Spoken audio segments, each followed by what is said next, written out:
The text on my phone glared back at me, sharp and cold, like a knife catching moonlight. My friends and I are using your lake house this Sunday. Don't get all weird and jealous. My thumb froze above the reply button. The words carved the quiet hum of the late-night kitchen. Sarah's message wasn't a courtesy. It was a jab, a deliberate twist meant to sting. The air thickened around me. The refrigerator's low buzz grew loud enough to rattle my teeth.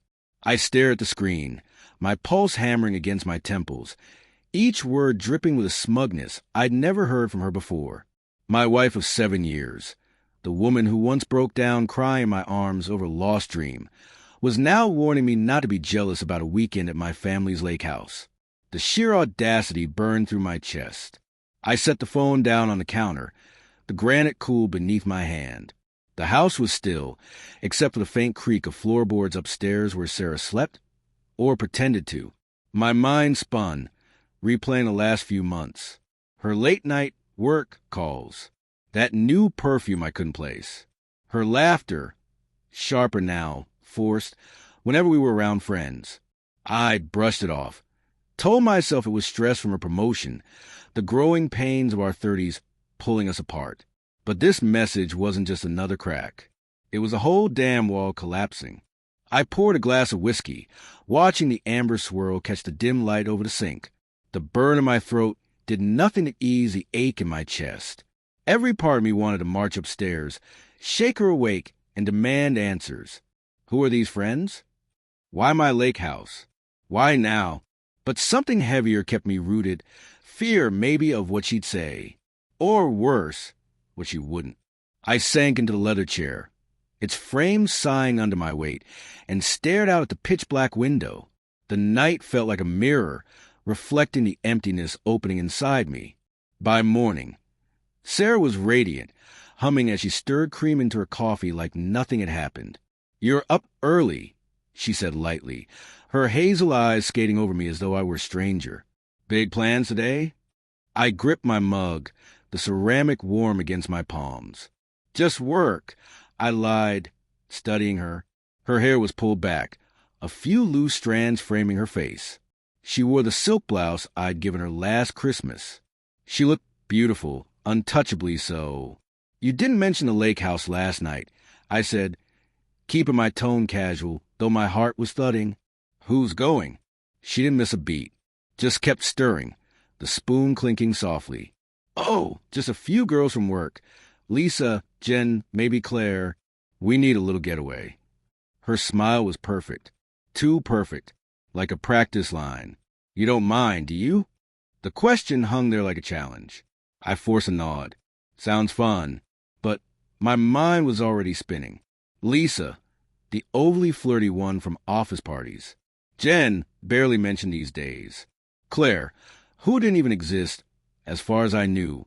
The lie was so smooth it hurt worse than the truth would have. That day I couldn't focus. My office, normally a calm escape with its neat desk and skyline view, felt suffocating. I opened my laptop and hesitated before typing her name into the search bar. Nothing unusual, LinkedIn, old photos, vacation posts. Then I checked her sync work calendar. Sunday, empty. No trip, no meetings, nothing. My stomach twisted. Maybe it was an oversight, a glitch.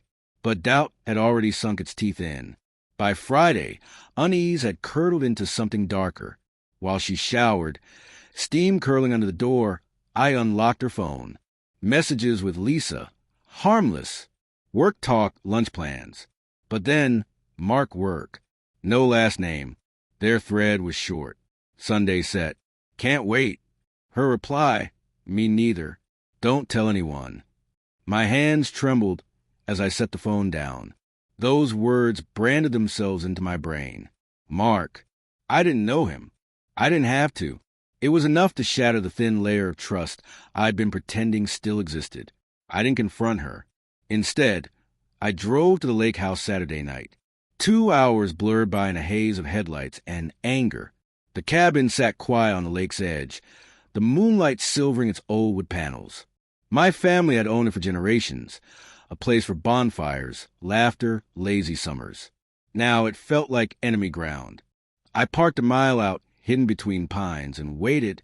The air was cool and heavy with cedar and damp earth. Every rustle in the trees made my heart stutter.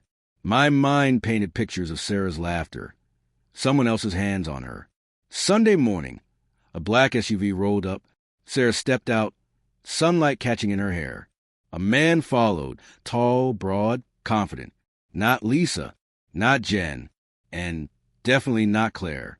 They carried bags inside, their voices low, intimate, familiar. I crept closer, the grass wet beneath my boots. Through the window, I saw her hand brush his arm. His head leaned toward hers, too close. The world tilted. My chest locked tight. I didn't shout, didn't move. I just watched as they poured wine, laughed, their shadows blending on the wall. My phone buzzed in my pocket. A text from Sarah. Miss you. Work's crazy, but I'll be home soon. The lie hit harder than the sight of them together. I drove home through tears I hadn't noticed until the road blurred. Back in the kitchen, I waited.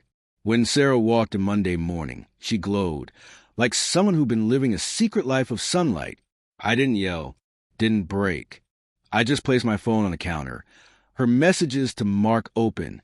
Her eyes widened, then turned hard. You went through my phone? She snapped. Who's Mark? I asked quietly, voice trembling with everything I'd lost. She didn't answer, just grabbed her keys and left. The door slammed, echoing to the hollow house. I sat there, staring at the lake house key on the counter, its metal worn smooth over years of trust. I'd given her everything. Now it was just a relic of what used to be. Then a thought hit, sharp, cold, electric. The lake house had a security camera. I'd installed it last summer. My fingers shook as I opened the app. The footage loaded slowly. There they were, Sarah and Mark. Not just laughing, but planning. Her voice came through clear. He'll never know. We can keep this going. And then Mark's reply, steady, confident. Once we sell the lake house, we're set.